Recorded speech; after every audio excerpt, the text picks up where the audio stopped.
పూర్ణమదః పూర్ణమిదం పూర్ణాత్ పూర్ణముదచ్యతే పూర్ణస్య పూర్ణమాదాయ పూర్ణమేవావశిష్యతే. బృహదారణ్యకోపనిషత్తు 3వ అధ్యాయము 5వ బ్రాహ్మణం కహోళ బ్రాహ్మణంలో మనము మాట్లాడుకుంటున్నాం. ఇప్పటికే 6 పాఠాలు అయిపోయినాయి. ఇది 7వ పాఠం అన్నమాట. ఆత్మజ్ఞానానికి సన్యాసము అవసరము, ఆత్మజ్ఞానికి యజ్ఞోపవీతము, శిఖ, దండాలు ఇవన్నీ ఏం అవసరం లేదు. అన్నిటినీ వదిలిపెట్టి పుత్రేషణ, విత్తేషణ, లోకేషన్లన్నీ వదిలిపెట్టి పారివ్రాజకుడు కావాల్సిందే అని ఈ విధంగా మనకు ఇత్యాది వాక్యశతేభ్య ఓ 100 కొద్ది మంత్రాలు ఉపనిషత్తులో ఈ విషయంలో చెప్పబడ్డాయి. కాబట్టి సర్వసంగ పరిత్యాగం అనేది ఆత్మజ్ఞానానికి అవసరము అని చెప్పిండనమాట. నచ విద్యే ఏకస్య పురుషస్య సహా భవతః. జ్ఞానము అజ్ఞానము అనేది రెండు ఒక దగ్గర ఉంటాయా? వెలుతురు చీకటి ఉందనుకో, వెలుతురు చీకటి అనేది ఒక దగ్గర ఉంటాయా? ఉంటే వెలుతురు ఉంటుంది, లేకపోతే చీకటి ఉంటుంది కదా. ఆ విధంగానే జ్ఞానము అజ్ఞానం రెండు ఒక దగ్గర ఉండవు. శరీరం నేను కాదు, మనస్సు నేను కాదు, ఆత్మ నేను కాదు, ఇట్లా అనుకోవడానికి వీలు పడదన్నమాట. తెలియకముందు ఈ ప్రపంచం ఉన్నదనుకున్నప్పుడు అప్పుడు ఈ ప్రపంచ సాధన కోసం అంటే నేను మానవ లోకంలో ఎన్నో సుఖ దుఃఖాలు అనుభవిస్తున్నాను, నేను మంచి లోకాలకు పోవాలనుకున్నప్పుడు ఆ మంచి లోకాలకు సంబంధించినటువంటి యజ్ఞాలు, దానాలు, తపస్సులు చేయడం కోసము అప్పుడు దానికి సాధనాలైన యజ్ఞోపవీతం ఉండాలా, దానికి జుట్టు అంటే శిఖ ఉండాలా, ఆ విధంగానే ఇంకా దానికి సంబంధించిన యజ్ఞ కర్మలు ఉండాలా, దాన కర్మలు ఉండాలా, తపస్సు కర్మలు ఉండాలా. ఆ యజ్ఞోపవీతము సవ్యంగా అపసవ్యంగా మధ్యలో ఏమో అన్ని పద్ధతులన్నీ పాటించి ఇవన్నీ వేషాలు ఇవన్నీ దానికి సంబంధించినవన్నీ అవసరం. కానీ ఆత్మజ్ఞానం కలిగిన తర్వాత, నేను ఆత్మనని తెలిసిన తర్వాత మళ్ళీ అజ్ఞానం కూడా ఉంటుందా? ఇక అన్నీ వదిలిపెట్టి ఆత్మజ్ఞానాన్ని పొందిన తర్వాత మళ్ళీ అజ్ఞానపు చేష్టలు అనేటివి ఉండవన్నమాట. అందుకే నచ విద్యే ఏకస్య పురుషస్య సహ భవతః. జ్ఞానము అజ్ఞానం రెండు కలిసి ఉండడానికి వీలు లేదు. అయితే మరి జ్ఞానం లేనప్పుడు కర్మననే చేస్తాం, అంటే యజ్ఞము, దానము, తపస్సు, కర్మలు చేసి ఉపాసన అన్నీ చేయాలి. తానే ఆత్మ తనకు భిన్నంగా ఇంకా ఏమి లేదని తెలిసిన తర్వాత జ్ఞానస్వరూపంలోనే ఉండాలి. ఇట్లా జ్ఞానంలో అజ్ఞానంలో రెండు ఉంటే ఎట్లా? కాషాయం గుడ్డలు కట్టుకొని మళ్ళీ యజ్ఞాలు చేయడము, దానాలు చేయడము, తపస్సులు చేయడం అనేది ఇది శాస్త్రానికి అనుకూలంగా ఉండదన్నమాట. సన్యాసి అయిన వాడు యజ్ఞము, దానము, తపస్సులు ఏవి చేయాల్సిన అవసరము లేదు. అన్నీ పరిత్యాగం చేసే కదా నువ్వు సన్యాసం తీసుకున్నావు. నాహం కశ్చిత్ నమే కశ్చిత్, నేను అంటూ ఏది లేదు, నాదంటూ ఏది లేదని సమస్తాన్ని వదిలి పరివ్రాజకుడు అయిన వాడికి మాత్రమే ఆత్మసాక్షాత్కారం కలుగుతుంది. అట్లాంటి వాడికి యజ్ఞోపవీతాలు, ఈ శిఖలు, ఈ గాయత్రి జపాలు, గురువుల దగ్గర కూర్చొని శ్రవణాలు ఇవన్నీ ఏమీ అవసరము ఉండదు. అది అజ్ఞానికి, అంటే ఆత్మజ్ఞానం ఉదయించని వాడికి, ఇంకా శరీరం నేను అనిపించేవాడికి, మనస్సు నేను అనిపించేవాడికి, ఈ ప్రపంచం అంతా సత్యం అనిపించేవాడికి, వాడి కోసం చెప్పినాయి. కానీ ఆత్మజ్ఞానికి ఇవన్నీ ఏమి అవసరమో లేవు. ఒకసారి జ్ఞాన ఉదయం కలిగిందా ఈ అజ్ఞానం పనులు మళ్ళీ చెయ్యడు. అజ్ఞాన పనులు చేస్తున్నాడా జ్ఞానం కలగనట్టే లెక్క అని చెప్తున్నాడు అనమాట. ఎందుకంటే విరోధాత్, జ్ఞానం అజ్ఞానం రెండు ఒకే రకంగా ఉండవు. నేను బ్రహ్మజ్ఞానిని కానీ నేను యజ్ఞం, దానం, తపస్సు నాకు అంటే యజ్ఞోపవీతం ఉండాల్సిందే, శిఖ ఉండాల్సిందే, కర్రలు పట్టుకోవాల్సిందే, అంటే దండాలు పట్టుకోవాల్సిందే, అంటే ఇవి విరోధమైనవి. ఎందుకంటే తమ ప్రకాశావివా, చీకటి ఉంటే వెలుతురు ఉండదు, వెలుతురు ఉంటే చీకటి ఉండదు. ఈ రెండింటికి విరోధం అన్నమాట. ఆత్మజ్ఞానం ఒకసారి కలిగితే ఇవన్నీ చేయడానికి అవకాశం ఉండదు, చెయ్యడు. తస్మాత్ ఆత్మవిదో, అందుకనే ఆత్మజ్ఞానం కలిగిన వాడు అవిద్యా విషయో అధికారో న ద్రష్టవ్య, అంటే జ్ఞానం లేనివాడు ఏ విధంగా యజ్ఞోపవీతం వేసుకుంటాడో నేను యజ్ఞోపవీతం వేసుకోవాలా, వాడు శిఖ పెట్టుకుంటాడు నేను శిఖ పెట్టుకోవాలా, ఆడు త్రిదండి పట్టుకున్నాడు నేను 2 దండాలు పట్టుకోవాలా, 3 దండాలు పట్టుకోవాలా, పొద్దున్నే లేచి ఆయన సంధ్యావందనం మధ్యాహ్నం సంధ్యావందనం వాడికి పోటీ పడాల్సిన అవసరము లేదన్నమాట. వాళ్ళు చేస్తున్నారు కాబట్టి నేను కూడా చేయాలని పోటీ పడాల్సిన అవసరము లేదు. అవిద్యా విషయో అధికార నా ద్రష్టవ్య. ఆ అవిద్య జ్ఞానం లేనోళ్ళు చేసే పనులు ఏది చేయాల్సిన అవసరం మనకు లేదు. క్రియాకారక ఫలభేద రూప.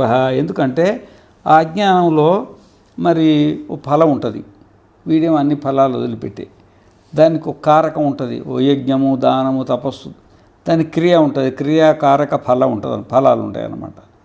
మరి వీడికి ఏది లేదే, సమస్తాన్ని వదిలిపెట్టిన వాడికి ఫలం ఎందుకు, క్రియలు ఎందుకు, కారకాలు ఎందుకు అంటే ఏది అవసరం లేదు కదా అన్నీ వదిలిపెట్టిన వాడికి. కావాలనుకున్నోడికి ఆ కర్మ సంబంధమైన విధానాలలో ఉంటాయి. పుత్రేషణ విత్తేషణ లోకేషణ సమస్తాన్ని వదిలిన వాడికి ఇంకేముంటుంది, ఏది ఉండదు అని చెప్తుండనమాట. మృత్యో సమృత్యుమాప్నోతి ఇహ నానేవ పశ్యతి. కఠోపనిషత్తులో కూడా ఎవరికైతే ఆత్మజ్ఞానం లేదో అట్లాంటి వాడికి నానా అంటే రకరకాలు, ఇది భూలోకము పైన స్వర్గలోకం ఉన్నది, దానిపైన ఇంకా లోకాలు ఉన్నాయి, 14 లోకాలు ఉన్నాయి. మరి ఇక్కడ నుండి మనం స్వర్గలోకానికి పోవాలంటే జ్యోతిష్ఠోమో మరి జ్యోతిష్ఠోమ యజ్ఞం చేయాలా, చేస్తే స్వర్గానికి పోతారంటే ఈ జ్యోతిష్ఠోమ యజ్ఞానికి సంబంధించిన విధి విధానాలన్నీ చేయాలా. ఇక సంధ్యావందనాలు ఇవన్నీ ఉంటాయి కదా. ఈ ప్రపంచము వేరు నేను వేరు, నువ్వు వేరు నేను వేరు అనుకున్నప్పుడు ఇవన్నీ అవసరం ఉంటాయి. నువ్వు వేరు నేను వేరు, ఈ లోకం వేరు ఆ లోకం వేరు అనే భేదాన్ని చూసిన వాళ్ళు వారికి ఏమవుతుందంటే ఒక చావు నుండి ఇంకొక చావు, అంటే జన్మ తర్వాత జన్మ, జన్మ తర్వాత జన్మ, జన్మ తర్వాత ఇతర అన్య దివస్యాది. ఇంతకుముందు మనం అనుకున్నాం కదా, మన సుషుప్తిలో మనకేమీ లేదు, మెలకువగానే మనస్సు మనకు తోడు కాగానే నువ్వు వేరు నేను వేరు అనే భావన కలుగుతుంది. అసలు మనస్సే లేదనుకో వీడికి, మనస్సు లేనిడికి భేదం ఉంటుందా? భేదం ఉండదు. ఎవరికైతే మనస్సు ఉంటుందో అంటే మనో తాదాత్మ్యం ఉంటుందో, అంటే నేను తనకు మనస్సుకు భేదం తెలియదో, సమానసంనివ అంటే బుద్ధితో సమానం అయిపోయి ఇక ఈ ప్రపంచంలో భేదాన్ని చూసిన వాడు మాటి మాటికి చస్తూ ఉంటాడు. సర్వక్రియా సాధన ఫలానాంచ అవిద్య విషయానాం తద్విపరీత ఆత్మవిద్యా హాతవ్యత్వేన ఇష్టత్వాత్. ఎందుకంటే మరి యజ్ఞ దాన తపస్సులు చేయాలంటే మరి దానికి యోగ్యత ఉండాలి కదా. యోగ్యత అంటే యజ్ఞోపవీతము శిఖ ఇవన్నీ ఉండాలా. మరి దానికి డబ్బు కావాలి కదా, సాధన. మరి డబ్బు అంతా సంపాదించాలా, దానికి పౌరోహితులంతా పిలవాలా, ఇలా మంత్రాలు చదువుతారు, దానికి విధి విధానం ఉంటుంది, దానికి దానాలు ఉంటాయి, జపాలు ఉంటాయి, ఏమేమో ఉంటాయి కదా. ఇవన్నీ ఆత్మజ్ఞానం లేని వాడు చేసేటి పనులు అన్నమాట. కానీ ఆత్మజ్ఞానం కలిగిన తర్వాత హాతవ్యత్వేన ఇష్టత్వాత్ ఇవన్నీ కూడా వదిలిపెట్టాలనేదే వేదాల యొక్క ఉద్దేశం. ఆత్మజ్ఞానం కలిగిన తర్వాత ఎన్ని సాధనలు ఉన్నాయో, ఎన్ని సాధనలు అంటే సంధ్యావందనం ఒక సాధన, సాధనలు అంటే యజ్ఞోపవీతం ఒక సాధన, సాధన అంటే మరి దానికి శిఖ ఒక సాధన, సాధన అంటే పిండి చేసుకోవడం ఒక సాధన, ఎన్నో సాధనలు ఉంటాయి కదా. ఇవన్నీ ఆత్మజ్ఞానము లేని వాడికి సంబంధించినవి. ఒకసారి ఆత్మజ్ఞానం కలిగిందా నీకు దీంట్లో ఏ ఒక్కటి కూడా చేయాల్సిన అవసరము లేదు. అన్ని హాతవ్య అంటే దాన్ని మట్టి హాతవ్య అంటే ఏంటంటే వాటిని నరకేసేయాలంట, అంటే తెగ్గొట్టేసేయాలి, అంటే మన జీవితానికి ఒక సంబంధం లేకుండా తీసేసేయాలి అని చెప్తున్నాడు అన్నమాట. యజ్ఞోపవీతాది సాధనానాంచ తద్విషయత్వాత్. ఎందుకంటే అజ్ఞానికి మాత్రమే యజ్ఞోపవీతాది సాధనాలు కావాలి.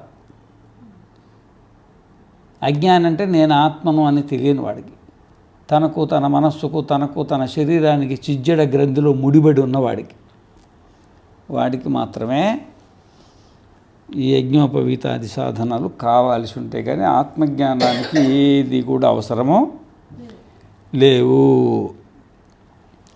తస్మాత్ అసాధన ఫలస్వభావాత్ ఆత్మనో అన్ని విషయ విలక్షణేష. ఆత్మజ్ఞానానికి ఏ సాధన అవసరం లేదు. ఆత్మజ్ఞానానికి ఏ సాధనం కూడా అవసరం లే. అంటే ఎట్లుంటుందంటే, ఇప్పుడు ప్రపంచం చూడాలంటే చాలా సాధనాలు ఉండాలి. ఇప్పుడు నన్ను మీరు చూడాలనుకోండి, ముందు నేను ఉండాలి ఈడ. మరి నన్ను చూడాలంటే మీకు కన్ను ఉండాలి, నేను ఒకటి, మధ్యలో కన్ను ఒకటి. కన్ను నేనున్నా, వెలుతురు ఉండాలి. వెలుతురు లేకపోతే నువ్వున్నా నేనున్నా నేను నీకు కనబడతానా? కనబడదు. మళ్ళీ దానికి అదృష్టం కూడా ఉండాలి. నన్ను చూడాలంటే అదృష్టం ఉండాలిగా. ఇప్పుడు ప్రపంచంలో కోట్ల మందిని ఉంటారు, అంతమందిని చూస్తున్నావా నువ్వు? నీకు ఏది అదృష్టం ఉందో అదే చూస్తున్నావు కదా. అదృష్టం ఉండాలి. ఇప్పుడు కన్ను చూడాలంటే మనసుకు కోరిక ఉండాలి. కోరిక ఉంటే కదా కంటితో చూస్తావు. కోరికోటి అది మనసులో కోరిక ఉండాలంటే మనసు ఉండాలి. మళ్ళీ మనసు ఉంటే కదా మనసులో కోరిక పుడుతుంది. కోరికోటే మరి ఆ మనస్సు మరి ఆ మనస్సు తెచ్చి లోపల పెట్టిన తర్వాత బుద్ధి ఉంటుంది కదా లోపల. ఆ బుద్ధి అనేది మరి దాన్ని తీసుకోవాలి. మనం ఎన్నో చూస్తాం, అన్నీ మన బుద్ధి దాచిపెడుతుందా? ఇప్పుడు రోడ్డు వెంబడి పోతుంటాం, ఎన్నో దుకాణాలు, ఎన్నో బస్సులు, ఏమేమో కనబడుతున్నాయి. దాంట్లో ఏది ఇష్టం ఉంటుందో అది దాచిపెట్టుకుంటాం, మిగతా ఎన్నో వదిలిపెట్టేస్తాం మనం. అవునా కదా? ఏమో పుట్టినప్పటి నుండి కంటితోటి కొన్ని వందలు లక్షల కోట్లు చూసి ఉంటాం, కానీ అన్నిటిని దాచిపెట్టుకుంటామా? మనసేం అన్నిటిని చూపిస్తుంది. దారెంబడి పోతుంటే అన్నీ చూపిస్తుంది, చెట్లు, చేమలు, ఇండ్లు, వాకిండ్లు, బిల్డింగ్లు, ఏమేమో చూస్తుంది. కానీ మనకి ఏది అవసరం ఉందో బుద్ధి అది మాత్రమే తీసుకొని దాచిపెడుతుంది. అవునా? బుద్ధి అవసరమే, బుద్ధి కూడా అవసరమే. అంటే ఒక విషయ జ్ఞానానికి, అంటే ప్రపంచ జ్ఞానానికి ఎన్ని కావాలో చూడు. విషయం కావాలంటే రూపం కావాలా, దానికి కన్ను కావాలా, మరి దానికి ఎలుతురు కావాలా, దానికి అదృష్టం కావాలా, దానికి చూడాలని కోరిక కావాలా, దానికి మనస్సు కావాలా, తీసిపెట్టడానికి బుద్ధి కావాలా, మళ్ళీ బుద్ధికి చైతన్యం ఉండాలి. బుద్ధికి చైతన్యం ఉండాలి. ఇప్పుడు సుషుప్తిలో బుద్ధికి చైతన్యం లేదు, చూస్తున్నదా? చూస్తున్నది కదా. పొద్దున్నే లేవని దాని చైతన్యం వచ్చింది కాబట్టి చూస్తున్నది అన్నమాట. ఇప్పుడు ఎన్ని అవసరపడ్డా 7 కావాలా. ఒక్క రూపాన్ని చూడడానికి నీకు 7 కావాలా. ఒక శబ్దాన్ని వినడానికి నీకు 7 కావాలా. ఒక వాసనను చూడడానికి నీకు 7 కాకపోతే 6 కావాలా. వాసన ఎందుకంటే వెలుతురుతో సంబంధం లేదు కదా, శబ్దం కూడా వెలుతురుతో సంబంధం లేదు. ఒక రూపానికి ఉంది కదా, రూపానికి మా కన్ను రూపం చూడడానికి మాత్రం వెలుతురు ఉండాలి, 7 అవుతాయి. మిగతా వాటికి 6 అయితే ఉండాలి. నాలికకు రుచి చూడాలంటే 6 ఉండాల్సిందే. చర్మంతో స్పర్శ కలగాలంటే 6టికి 6 ఉండాల్సిందే. మరి ఆత్మజ్ఞానానికి దీంట్లో ఏది అవసరం లేదు, ఏ సాధన అవసరం లేదన్నమాట. అర్థమైందా? ఇక నువ్వు చూడు, నువ్వు భూలోకంలో ఉండవు, మరి స్వర్గలోకానికి పోయి స్వర్గలోకంలో ప్రపంచం చూడాలనుకుంటే మళ్ళీ దానికి యజ్ఞాలు కావాలి. జ్యోతిష్ఠోమో, మరి స్వర్గకామో యజేత, స్వర్గం కావాలనుకున్న జ్యోతిష్ఠోమ యజ్ఞం మధ్యలో వచ్చి కూర్చుంది. అది వీడి కోరిక. ఈ మానవ లోకంలో మరి ఎండు ఉన్నది, మరి చీకటి ఉంది, వెలుతురు ఉంది, ఎండాకాలం, వానకాలం, చలికాలం, సుఖము, దుఃఖం ఏమేమి ఉన్నాయి, అక్కడైతే బాగుంటాయని ఎవరో వేదంలో చెప్పి ఉంటారు కదా. దాని మీద ఆశ విడవది చేస్తారన్నమాట. ఎన్నో సాధనలు కావాలి దానికి. ఇంకా యజ్ఞం చేయాలంటే ఒకటి స్థలం కావాలా, ఒక స్థలం కావాలా. ఆ స్థలాన్నిలో యజ్ఞగుండం కట్టాలా, 1, 2, 3, 5 పద్ధతిగా కట్టాలా. మరి దానికి ఇష్టిక యావతీర్వా యథావా, దాన్ని ఎన్నిటికెళ్ళి పెట్టాలా, ఏ పద్ధతి ప్రకారం కట్టాలా, ఎట్లా కట్టాలా, ఇవన్నీ తెలవాలా. యజ్ఞగుండం కట్టిన తర్వాత దాన్ని అలకాలంటే దానికి పేడ కావాలా. మళ్ళీ దానికి యాగశాల కట్టాలిగా. మరి యాగశాలకు 16 స్తంభాలు కావాలా. ఎన్ని? 16 స్తంభాలు, ఎటు చూసినా 4 లెక్క, 1 2 3 4, ఎక్కడ చూసినా 4 ఉండాలన్నమాట. 4 16. ఆ మధ్యలో యజ్ఞగుండం కట్టాలి, మళ్ళీ పొగపోవడానికి పైన ఇంకొకటి పెట్టాలా, దానికి ముహూర్తం చూసుకోవాలా, దానికి యజ్ఞ బ్రహ్మ కావాలా, దానికి పురోహితుడు కావాలా, దానికి ఎన్ని సామాన్లు కావాలా, ఓరే బాపరే, పసుపు కావాలా, కుంకుమ కావాలా, అగరబత్తీలు కావాలా, మళ్ళీ హారతి కర్పూరం కావాలా, మళ్ళీ ఎండు కుడుకలు కావాలా, మళ్ళీ హవనం పొడి కావాలా, దానికి నెయ్యి కావాలా, ఇక దానికి సమిధలు కావాలా, దానికి సురువాలు అంటే నెయ్యి వేయడానికి కావాలా, మళ్ళీ దానికి యజమానులు పెళ్లి చేసుకొని ఉండాలి, మళ్ళీ దానికి యజమానులు కావాలా, యజమానులు ఉపవాసం ఉండాలా, దానికి మంచి ముహూర్తం చూడడానికి మళ్ళీ జ్యోతిష్యుడు కావాలా. ఎప్పుడంటే అప్పుడు యజ్ఞాలు చేస్తారా, దానికి జ్యోతిష్యుడు కావాలా. మళ్ళీ ఆ జ్యోతిష్యుడు కావాలంటే ఆ జ్యోతిష్యుడికి ఎన్నో చదివి ఉండాలి ఇంతకుముందు, అర్థమైందా. మరి యజ్ఞం చేయాలంటే దీనికి డబ్బులు ఉండాలా, ఆ డబ్బులు ధర్మంగా సంపాదించినవి ఉండాలా. ఇప్పుడు ఒక యజ్ఞం చేయాలంటే ఎన్ని అవసరం ఉన్నాయి చెప్పు. చూడాలంటేనేవి 7 అవసరం ఉండే, మిగతా వాటికి 5 అవసరం ఉండే. ఒక యజ్ఞం చేయాలంటే కనీసం 100 150 కావాలా, 100 150 కావాలా సాధనలు. కానీ ఆత్మజ్ఞానానికి దీంట్లో ఏది కూడా అవసరం లేదు. ఆ యజ్ఞం చేయాలంటే దానికి యజ్ఞోపవీతం ఉండాలా, శిఖం ఉండాలా, మరి మంత్రాలన్నీ స్పష్టంగా చదవగలిగి ఉండాలా, ఏ మంత్రం ఎక్కడ చదవాలా, ఏ మంత్రం ఎక్కడ చదవాలా అని అవన్నీ చదవగలిగి ఉండాలా. ఇవన్నీ సాధనలు అవసరం అన్నమాట. ఎన్నో కావాలా యజ్ఞం చేయాలి, మనం చూస్తున్నాంగా. కానీ ఆత్మజ్ఞానంలో దీంట్లో ఏ ఒక్కటి కూడా అవసరమో లేదు. తస్మాత్ అసాధన ఫల స్వభావాత్, అసాధన ఫల అంటే ఏ సాధన లేకుండానే మనకు ఫలం కలుగుతుంది. దీంట్లో ఏది అవసరం లేదు. ఆత్మజ్ఞానం శ్రవణం వల్లనే కలుగుతుంది. శ్రవణం అనన నిధిధ్యాసనం. ఆత్మను అన్ని విషయ విలక్షణైవ, వీటన్నిటికీ భిన్నమైంది. ఏది యజ్ఞోపవీతాది కర్మలకు అన్నిటికీ విలక్షణమైంది ఇది అని చెప్తుండనమాట. ఉభే ఖేతే సాధన ఫలే ఏషనే ఏవ భవతి. ఏమి మరి సాధనలు ఫలాలు, సాధనలు ఫలాలు. ఒకటి కావాలంటే ఓ సాధన కావాలి కదా. ఇప్పుడు అన్నం ఉండాలంటే బియ్యం కావాలా, కూర వండాలంటే కూరగాయలు కావాలా, యజ్ఞం చేయాలంటే ఒకటి కావాలి కదా. ఈ సాధనలు ఫలాలు అనేవి ఉంటాయి కదా, ఇవి 2 కోరికలు అవుతాయి. ఒకటి ఫలం అయితే ఒకటి సాధన అవుతుంది, ఒకటి ఫలం అయితే ఒకటి సాధన అవుతుంది. మరి కోరికలే లేనప్పుడు ఇక సాధనలు ఏముంది. పుత్రేషణ, నాకు పిల్లలు ఉంటే బాగుండు అనుకున్నప్పుడు పెళ్లి చేసుకోవాలి. వద్దనుకున్నోడికి ఏముంది, పెళ్లి చేసుకున్నోడికి పైసలు కావాలని ఉంటుంది. పైసలు వద్దు అనుకోడికి ఏముంది. మరి పైసలు కావాలంటే ప్రపంచంలో పడి ఉద్యోగమో వ్యాపారమో చేయాలా. పైసలు వద్దు అనుకున్నోడికి ఏముంది. పుత్రేషణ లేదు, విత్తేషణ లేదు, అన్నీ వదిలిన వాడికి ఏమున్నది, ఏం లేదు కదా. కాబట్టి ఈ సాధనలు ఈ ఫలాలు 2 కూడా కోరికలే. యజ్ఞోపవీతాదేహ తత్సాధ్య కర్మణాంచ సాధనత్వాత్. కాబట్టి పుత్రేషణ విత్తేషణ లోకేషణ ఉన్నోళ్ళు యజ్ఞోపవీతాదులు మరి దానికి సంబంధించినటువంటి సంధ్యావందనాది కర్మలు తప్పకుండా చేయాల్సిందే. కానీ ఆత్మజ్ఞానికి ఇవన్నీ ఏవి అవసరం లేదు, ఎందుకంటే వీడి కోరికనే లేదు. కోరిక ఉన్నోడికి సాధనలు కావాలా. వంట చేసుకోవాలని కోరిక ఉంటే నీకు పొయ్యి కావాలా, ఒక గిన్నె కావాలా, ఒక బియ్యం కావాలా, కూరగాయలు కావాలా, కత్తులు కావాలా, అగ్ని కావాలా, అది వండడానికి సమయం ఉండాలా, ఆరోగ్యం మంచిగా ఉండాలా, కళ్ళు మంచిగా పనిచేయాలా, చెవులు మంచిగా పనిచేయాలా, అన్నిటికంటే వండే వాళ్ళకు ముక్కు బాగా పనిచేయాలా. ఎందుకంటే వంట అంతా ముక్కులోనే ఉంటుంది. ముక్కు కరెక్ట్ మంచిగా వాసన మంచిగా వచ్చిందనుకో ఇంకా వంట మంచిగా అయినట్టు లెక్క అన్నమాట. ఇవన్నీ పని చేయాలా. అసలు నాకు వంటనే వద్దనుకో ఇంకేమన్నా ఉందా, ఏది అవసరం లేదు. ఆ విధంగా ఉభే ఖేతే ఏవ ఏషణే ఏవ ఉభే ఖేతే ఏవ ఏషణే భవత ఇది హేతువచనేన అవధారణాత్.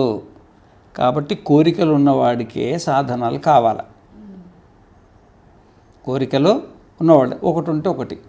పెన్లు కావాలా అని అనుకున్నోడికి డబ్బు కావాలా, డబ్బు కావాలా అనుకున్నోడికి ప్రపంచం కావాలా, వద్దు అనుకున్నోడికి ఏది లేదు. అవధారణాత్ యజ్ఞోపవీతాది సాధనాత్ తత్ సాధ్యేభ్యశ్చ కర్మభ్యో అవిద్యా విషయత్వాత్ ఏషణారూపత్వాచ్చ జిహాసితవ్యరూపత్వాచ్చ వ్యుత్థానం విదిత్సమేవా. అందుకే యజ్ఞోపవీతాది సాధనాల వల్ల మరి ఆ యజ్ఞాది కర్మలు చేసి ఆ కర్మలన్నీ కూడా అవిద్యా విషయాత్ అంటే ఆత్మజ్ఞానం లేనోడు చేసే పనులు ఇవన్నీ. ఏవి? యజ్ఞము, దానము, తపస్సు, వేదాధ్యయనము, సంధ్యావందనము, ఈ పెండ్లి చేసుకోవడము, డబ్బులు సంపాదించుకోవడము, ఈ ప్రపంచంలో పడి అందరితో కలిసి మాట్లాడడము, ఇవన్నీ ఏమేమి ఉన్నాయో ఇవన్నీ కూడా ఆత్మజ్ఞానం లేనివాడు చేసే పనులు. ఇవన్నీ జిహాసితవ్యత్వాత్ అంటే ఇవన్నీ వదలదగినవి. ఆత్మజ్ఞాని ఇవన్నీ కూడా వదలదగినవి. ఎందుకంటే అవన్నీ కోరికలకు సంబంధించింది. అన్ని కోరికలు వదిలిపెట్టేవాడికి ఇవన్నీ ఎందుకు? జిహాసితవ్యత్వాచ్చ వ్యుత్థానం విధిత్సితమేవా. ఆత్మజ్ఞానం కలిగిన వాడు ఈ పుత్రేషణ, విత్తేషణ, లోకేషన్లు వదిలిపెట్టాల్సిందే. ఇంకా వేరే మార్గం అంటూ లేదు. పుత్రైషణాయాశ్చ విత్తైషణాయాశ్చ లోకైషణాయాశ్చ వ్యుత్థాయ అన్నాడు కదా. అంటే పుత్రేషణ లేదు, విత్తేషణ లేదు, లోకేషన్ను వదిలిపెట్టి పక్కొచ్చేయాలి. వ్యుత్థానం అంటే పక్కొచ్చేయాలన్నమాట. విద్యుచ్చితమేవ. వ్యుత్థానశ్రుతే విద్యాస్తుత్యర్థం ఆశంక్యతే తన్నిరాసనం. నను ఉపనిషత్తు ఆత్మజ్ఞానపరత్వాత్ ఉత్థానశ్రుతి తత్సుత్యర్థ న విధి. ఏదో పుత్రేషణ, విత్తేషణ, లోకేషణ అనేది ఉపనిషత్తులు ఉన్నాయి కదా, ఆత్మజ్ఞానాన్ని బోధించేది కదా. ఆత్మజ్ఞానాన్ని పొగడడం కోసం, ఆత్మజ్ఞానాన్ని పొగడడం కోసము వాళ్ళు ఏదో వదిలిపెట్టమని చెప్పిండ్రు. అది విధివాక్యమా? అంటే తప్పకుండా వదలాల్సింది అని అట్లా లేదు. వ్యుత్థాయ అన్నాడు. వ్యుత్థాయ అంటే వదిలిపెట్టి అన్నాడు. వ్యుత్థాయలు విధి ఎక్కడుంది? తప్పకుండా వదిలిపెట్టాలని ఎక్కడుంది? అక్కడ విధిర్లింగి లేదు, లేదు అని. ఇది కేవలం ఈ వదిలిపెట్టమని పుత్రేషనాదులను వదిలిపెట్టడని ఉపనిషత్తులను స్తుతించడం కోసం, అంటే దాని గొప్పతనం ఏదో చెప్పడం కోసం చెప్పబడ్డది తప్ప ఈ పుత్రేషణ, విత్తేషణ, లోకేషణాలు తప్పకుండా వదలాలని అక్కడ విధివాక్యం అంటూ ఏమీ లేదు. ఎందుకంటే ఇప్పుడు విధి అని ఇప్పుడు మన కాలాలు ఉంటాయి కదా, భూతకాలం, వర్తమాన కాలం, భవిష్యత్ కాలం అని ఉంటాయా? మన తెలుగులో ఎన్ని ఉంటాయి? 3 ఉంటాయి. సంస్కృతంలో 9 ఉంటాయి. ఎన్ని? 9. దాంట్లో విధిర్లింగ ఒకటి విధి. విధి అంటే మరి గచ్చ అన్నాడు అనుకో, వెళ్ళమని విధివాక్యం. ఆ గచ్చ అంటే రమ్మని. అట్లా ఇక్కడ మరి వ్యుత్థాయ అనే దాంట్లో విధివచనం అనేది లేదు. అంటే తప్పకుండా చేయాలని ఏం లేదు. ఏదో ఉపనిషత్తులు ఆత్మజ్ఞానాన్ని చెప్పినాయి కాబట్టి ఆత్మజ్ఞానం వైపు జనాలు మళ్ళాలి కదా, మళ్ళడం కోసం దాన్ని పొగడడం కోసం అట్లా చెప్పింది. కానీ అట్లా ఏది వదలాల్సిన అవసరం లేదు. నువ్వు పెళ్లి చేసుకొని ఇంట్లో ఉన్నా సరే ఆత్మజ్ఞానం కలుగుతుంది. ఏమి నువ్వు డబ్బులు సంపాదించుకుంటా, డబ్బుల వ్యాపారాలు చేసుకుంటూ ఉన్నా నీకు ఆత్మజ్ఞానం కలుగుతుంది. మరి ప్రపంచంలో పడి రాజకీయం, ఉద్యోగాలు చేసినా నీకు ఆత్మజ్ఞానం కలుగుతుంది. అట్లా ఇవన్నీ వదిలిపెట్టాల్సిన అవసరం లేదు. వాడు బ్రహ్మచర్యంలో ఉన్నా సరే, గృహస్థంలో ఉన్నా సరే, వానప్రస్థంలో ఉన్నా సరే, సన్యాసంలో ఉన్నా సరే, ఎక్కడున్నా సరే ఏది వదిలిపెట్టాల్సిన అవసరం లేదు. ఇది ఎక్కడోళ్ళు అక్కడే ఉండి ఆత్మజ్ఞానాన్ని పొందొచ్చు. అది ఏదో ఊరికే అది పొగడడం కోసం, ఆత్మజ్ఞానాన్ని పొగడం కోసం ఈ వదలవని చెప్పిండు. కానీ అక్కడ విధివాక్యం అంటూ ఏమీ తప్పకుండా వదలాలని విధివాక్యం అంటూ ఏది లేదు అని ఒక ఆయన అంటున్నాడు. ఒక ఆయన ఒక పక్షం ఉంటుంది కదా, ప్రపంచంలో అన్ని రకాల వాళ్ళు ఉంటారు కదా, ఓ రకం అంటున్నారు అంటారు కదా కొంతమంది. ఏది వదలాల్సిన అవసరం లేదు, కళ్ళు కూడా వదలాల్సిన అవసరం లేదు, సార కూడా వదలాల్సిన అవసరం లేదు, మాంసం కూడా వదలాల్సిన అవసరం లే. ఈ పాపం అనేది ఆత్మకు అంటుతుందా? పుణ్యపాపాలకు ఆత్మకు సంబంధం లేదు. యావజ్జీవం సుఖం జీవే తృణం కృత్వ ఘృతం పిబేత్, అప్పు చేసి పప్పు కూడు తిని హాయిగా ఆనందంగా బతుకు అని చెప్పేవాళ్ళు కొంతమంది ఉన్నారు కదా. ఆ విధంగా ఇదేదో అర్థవాదం అంటే పొగడడం కోసం, ఆత్మజ్ఞానం వైపు జనాలు మళ్ళడం కోసం అన్నమాటే తప్ప యథార్థం లేదు దీంట్లో, ఏది వదలాల్సిన అవసరం లేదు అని అంటున్నాడు అన్నమాట. దానికి మరి సిద్ధాంతి ఉన్నాడు కదా. నీకేదో అర్థమైందో, ఇది విధివాక్యం కాదని నీకు అర్థమైంది కదా, ఇది సరి అయింది కాదు, నీ ఆలోచన సరి అయింది కాదు, నువ్వు అనే మాట సరి అయింది కాదు. విధిత్సిత విజ్ఞానేన సమాన కర్తృకత్వ శ్రవణాత్, అంటే శృతి తాను విధించాలని ఇష్టపడిన విజ్ఞానానికి మరియు దీనికి అనగా వ్యుత్థానానికి ఒకే కర్తను చెప్పింది. విషయాన్ని రేపు చెప్పుకుందాం. పూర్ణమద పూర్ణమిదం పూర్ణాత్ పూర్ణముదచ్యతే పూర్ణస్య పూర్ణమాదాయ పూర్ణమేవావశిష్యతే. ఓం శాంతి శాంతి శాంతి.